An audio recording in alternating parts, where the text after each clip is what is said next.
Do you believe in ghosts? Have you ever been haunted by a possession? I have. That's a lie.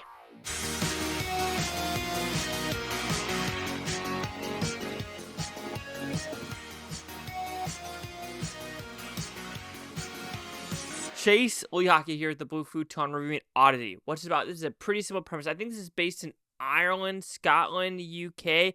I don't know which one. I know for a fact I truly insulted one of the three just right now, and I'm apologizing. Even though you could say I'm, insulting them. There's other things happening in those countries that could be a little bit more insulting. But let's just talk about this movie and what's about. There's a nice house this lady wants to remodel. However, something horrible happens there. Now her blind sister, who is a psychic, wants to figure out who did what in that house.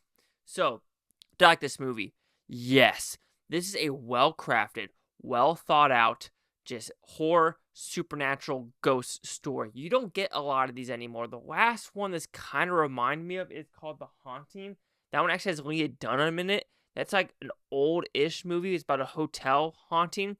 And I haven't seen that in quite some time, but for some reason it's kind of linking it to this one. But I think this one is a lot better when it comes to the acting, the scenarios, what occurs, the twists and turns, and the so-called jump scares. And I'm saying so-called jump scares because I don't think there really are jump scares. These are true scares where there's so many things happening on screen. So when something does happen, it's actual nerve-wracking stuff. This ain't no music going and it's silence for 10 seconds and something happens. No, it's methodical scares that make you almost goosebumps on some levels. When it comes to horror movies, not a lot scares me. Did this scare me? No. Was this thrilling? Yes. Because when it comes to slasher, Friday the 13th, the Jason movies, Freddy, those aren't scary to me because they're slashers. What is scary to me for these type of movies are the supernatural ghost story hauntings, like Conjurings. This is what I think is scary to me, and this does it well.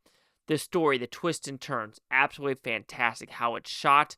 Yes, there are some elements where you're thinking, oh man, it's too dark, and I do understand that, and that is my nitpick for some of these horror movies, is they have it so dark you can't see what is happening.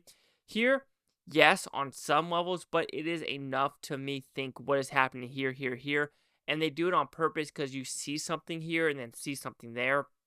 So it does play tricks on you to a point. Instead of a stationary cam where okay, something's there. Here, you had no idea where it was coming from, and for some reason that actually worked more than I thought it would. There are some characters though that I found a little unnerving, is not the right word, but I'd say unsettling, just nasty. Especially those two, the blind girl, yeah, you can understand why she's coming from, but you would think if she's going into this environment, she would be a little bit nicer. The girlfriend, which for a fact something is wrong. I want to say wrong with her, but her attitude is yo, simmer down. I mean, you kind of figure out what is happening. The props in this movie. There's only one main prop with a wooden dude, and holy cow, that's a damn good prop through in and through out. I have nothing wrong with that prop. It is sweet looking. It really does the job to spook the audience out. All right.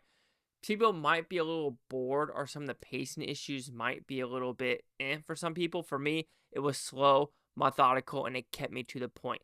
Also, when I go back to the jump scares, there is one scene with the camera where something's happening because stuff is repeating. And so you're like, okay, I know something is going to occur. And there are some of those scares where something's going to happen, but there are some where you have no idea.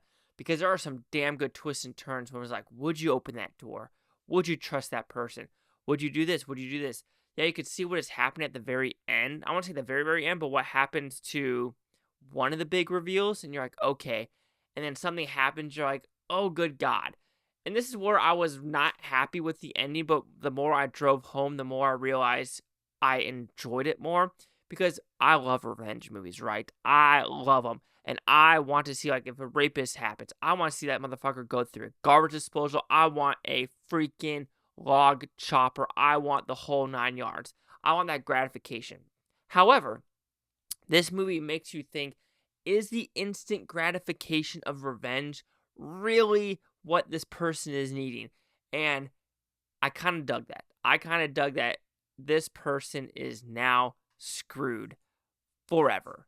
maybe not forever, but it's just an interesting aspect of like, yeah. I mean, you see it coming because, what is going to occur. There are puzzle pieces and they do connect through and throughout. There might be one or two where you're like, okay, that's interesting. And where did that actually come from? But I really had no faults with a couple of the loopholes or a couple of the plot holes. We're like, how did that happen? But that's fine because the overall bow on top of the movie works in my opinion. So overall, Oddity, this is a low budget, to the point, scare, supernatural movie with no CGI, good gore when there is gore, good props, good scares. Yes, you might not like the ending, but I'll let you know. Let it settle with you, because the more you think about the ending and the more the overall gratification, it does get better. So Oddity will receive a 4.5 out of 5 with Futons, which equals at 90%. So see the critics and user scores gave this one. So we have critics at 97% with 65 of them, audience score at 85% with fewer than 50. Actually, no critic consensus. I'm kind of shocked. I thought there would be critic consensus for this one.